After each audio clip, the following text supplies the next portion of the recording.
Và chùa bắt à. Chùa im rai là con đăng à.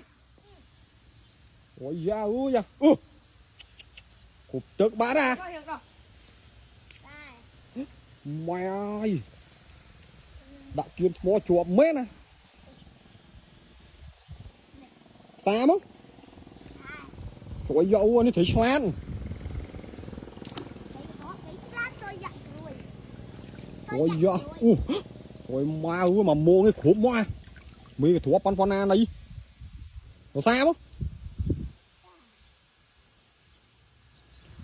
Ôi da bông phô nó hiu chuột chớ này. Thấy.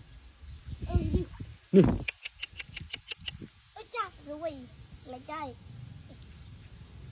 À đích cho đạm muông cho dã.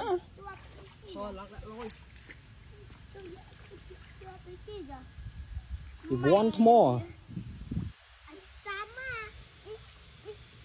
Ôi ma ơi chuột chớ nè.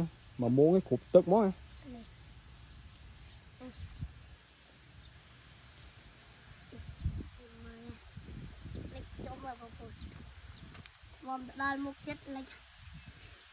Rồi mới nè. À nếu miếng đông tăng thì không mê nữa, thằng bạn thấy à. Ôi rồi lại trời. Trời dài mình mặt độ mê. Lần còn mặn là.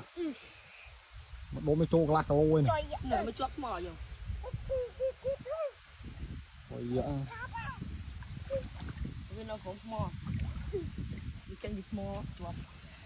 Ôi dạ sao rồi mới này giống. Chơi dạ rồi. Về về. Chơi dạ vừa lại đủ. Trời dạ chuột chở ra. Mà đi thua mà. Cái thua mà. Con này.